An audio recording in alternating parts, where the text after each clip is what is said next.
Winston Churchill, primeiro-ministro inglês que liderou o Reino Unido durante a Segunda Guerra Mundial, era um leitor ávido. Sem dúvidas, ele lia mais do que muitos políticos atuais. Ele gostava de conviver com escritores e os livros que lia influenciaram profundamente a sua visão de mundo. Embora Churchill nunca tenha publicado uma lista oficial de suas leituras favoritas, em várias ocasiões ele elogiou e mencionou certos livros e autores como inspiração para sua carreira e sucesso no comando do Reino Unido em pleno maior conflito do século XX. Fora ser um famoso político, ele foi também um grande escritor e recebeu o Prêmio Nobel de Literatura de 1953. Seu dom para as letras refletia em seus discursos, dos quais o mais famoso foi feito em 4 de junho de 1940, quando a Inglaterra lutava contra uma Alemanha que parecia dominar toda a Europa de assalto. No final desse vídeo, eu lerei esse discurso de Winston Churchill, caso você esteja interessado. Mas agora é hora de descobrir os livros favoritos desse que foi um dos chefes de Estado responsáveis pela vitória aliada na Segunda Guerra Mundial. E começamos com um título bastante curioso, pois se trata de um livro de ficção para jovens. Estamos falando de Viagens de Gulliver, por Jonathan Swift. Sobre esse livro, Churchill disse: um dos livros que gostaria de levar comigo para o purgatório. As Viagens de Gulliver conta a história de Lemuel Gulliver, um médico e aventureiro. Gulliver viaja por vários lugares estranhos, cada um com as suas próprias peculiaridades. Na primeira viagem, ele naufraga em Lilliput, um país onde as pessoas são muito pequenas, com cerca de 6 polegadas de altura.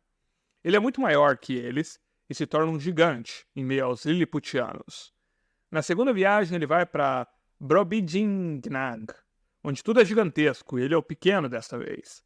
Depois, Gulliver visita a ilha voadora de Laputa, onde encontra cientistas malucos e inventores. E finalmente, ele chega ao país dos Howlings, cavalos sábios e racionais que governam sobre os Yahoos, criaturas selvagens e brutais que se parecem com humanos. Cada aventura de Gulliver revela algo sobre a natureza humana e a sociedade. O livro usa o humor e a sátira para criticar a política de sua época. É uma leitura envolvente e cheia de imaginação que leva o leitor a refletir sobre o comportamento humano. O segundo livro, recomendado por Churchill, também é uma recomendação de Jordan Peterson, como mencionamos no vídeo que fizemos tempos atrás. Estamos falando de 1984, de George Orwell. O livro é uma distopia futurística publicada pela primeira vez em 1949. Foi publicado poucos meses antes da morte do autor, mas ainda assim se destaca como uma impressionante reflexão literária sobre o caráter sinistro do poder.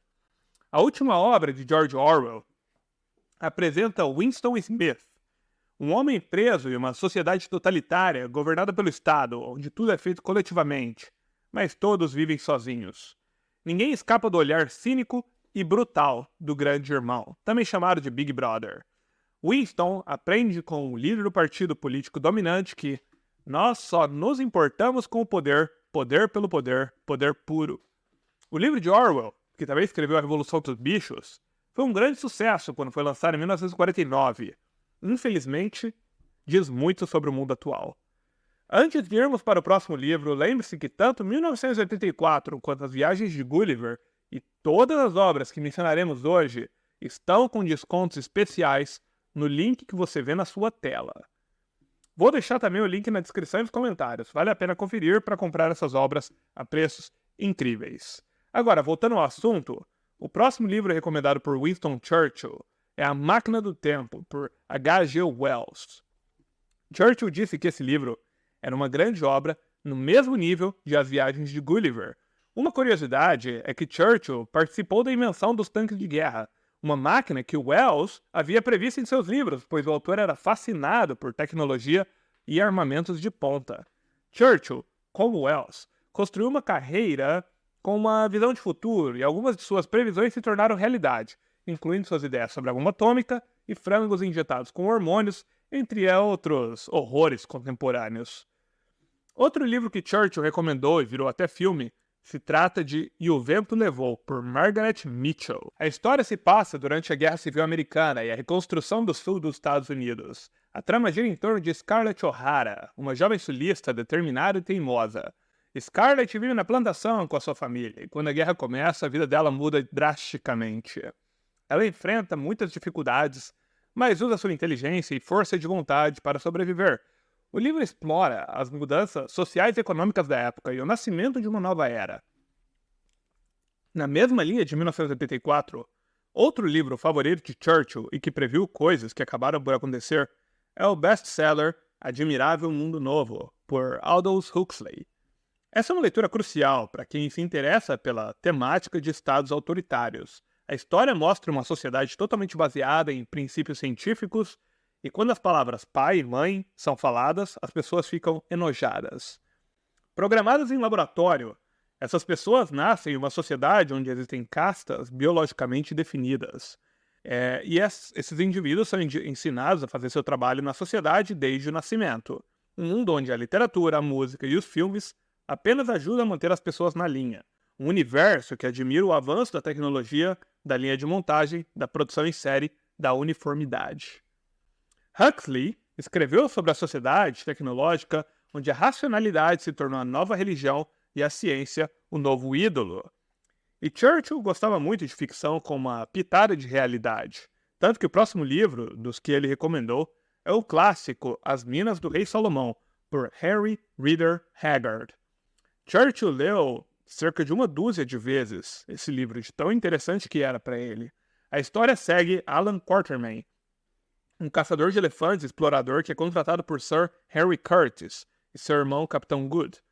Eles partem uma jornada perigosa para encontrar o irmão desaparecido de Sir Henry, que foi em busca das lendárias minas de diamantes do rei Salomão. A expedição enfrenta muitos desafios no deserto africano, incluindo climas extremos e a falta de água. Eles também encontram tribos hostis e terrenos traiçoeiros. Ao longo do caminho, Quatermain e seus companheiros descobrem pistas antigas e mapas que os guiam na direção das minas. Eventualmente, eles chegam ao reino de Kukuanaland, governado por um rei tirânico chamado Tuala. Com a ajuda de Umbopa, um guia misterioso com um segredo, eles se envolvem em uma revolta para destronar o cruel Tuala. Está aí um livro que eu acredito que o politicamente correto atual não iria ver com bons olhos. E o próximo livro da lista dos favoritos de Churchill também foi recomendado pelo pensador canadense Jordan Peterson. No entanto, antes de revelar qual é, gostaríamos de pedir um pequeno favor. O YouTube não costuma ajudar canais de leitura, então se você clicar em curtir e se inscrever no canal, vai nos ajudar muito e nos motivar a produzir mais vídeos. Bem, e qual é esse livro que se tornou um favorito tanto de Winston Churchill quanto de Jordan Peterson? Estamos falando no caso de Um Dia na Vida de Ivan Denisovich, por Alexander Solzhenitsyn. Esse livro é um registro histórico, uma das obras mais significativas do século XX e necessário para a compreensão da corrupção do sistema soviético. É a história de Ivan, um soldado injustamente condenado por traição e condenado a trabalhos forçados no sistema de Gulag siberiano. O autor descreve a vida desses centros, desses campos, uma vida que ele mesmo, Solzhenitsyn, experimentou, não apenas no extremo de suas atrocidades, mas também nos detalhes da existência diária. Para compreender adequadamente o horror do Gulag, deve-se ler outra literatura também, especialmente o próprio Arquipélago Gulag de Solzhenitsyn. Como resultado, o leitor é forçado a enfrentar a desumanidade de um sistema cujos dias brilhantes tornam a leitura sombria e triste. Mas o livro não é apenas um documentário dramatizado sobre a vida em campos de prisioneiros, é também um registro histórico. E lembrando que todos os livros que mencionamos até agora você pode encontrar neste link na sua tela.